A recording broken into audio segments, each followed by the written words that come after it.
So tell us your name and your role with the company. Charles Vail, and I started out in QA upstairs in 2009, but now I guess I'm officially the casting person, and I carve wax models. These little guys here, carve wax models. And we may ask you some questions about casting, but how long you said you've been with the company now? Since 2009. Wow, long time. Okay. And what was your background before doing this? I worked for myself as a jeweler for 25 years. A lot of experience. So I started at the age of 20. Wow. So I'm turning 66 in a couple months. So how does casting really work? Like, what's the process really centered on? Well, you take your models and you attach them to these rubber bases. You put a metal collar around it. Right. That looks kind of like, well, kind of like this, and it slides over. Sure. You fill that with, it's called investment, but it basically looks like plaster. It's white and powdery and water. You mix that in under a vacuum, takes out all the air bubbles. You let it set, and it hardens.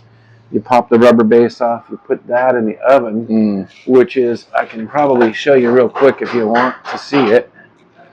It's super hot in here. It's 1300. I don't want to leave it, but that's what we got right there. Whoa! I'm going to let you come around and see it. So I don't want to leave it open there. Yeah, oh my goodness! Super hot.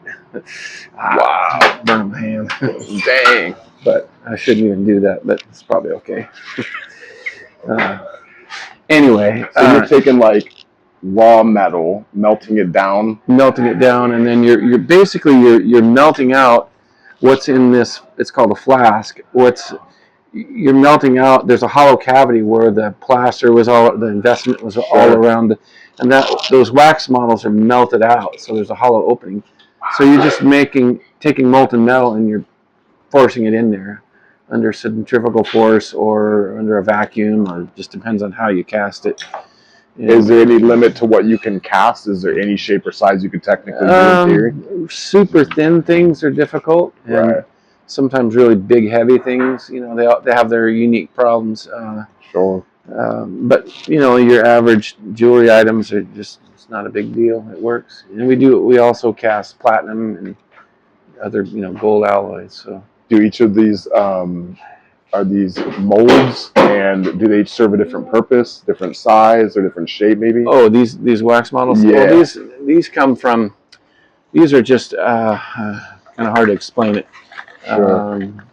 Like we'll make a. Well, okay. I'm going to show you three different things. Yeah. This is a hand carved wax model. Awesome. And that's all done by hand. This was done on a computer with a computer-aided design with a resin printer, and what you do is, like, this was cast in silver from a model that was made in off the printer, and then you would make a rubber mold of that to shoot one of these. So you can basically use this mold over and over and over, so you can make 100 rings off of this mold.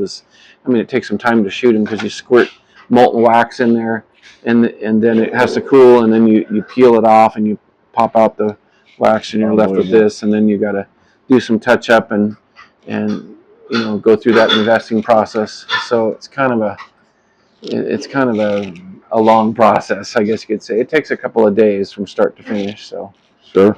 And that's assuming that you have either the mold made or the CAD models made or the hand carved wax model made, and that could take anywhere from, like, this probably took me 4 hours to carve this, and some things take even longer, some things are quicker.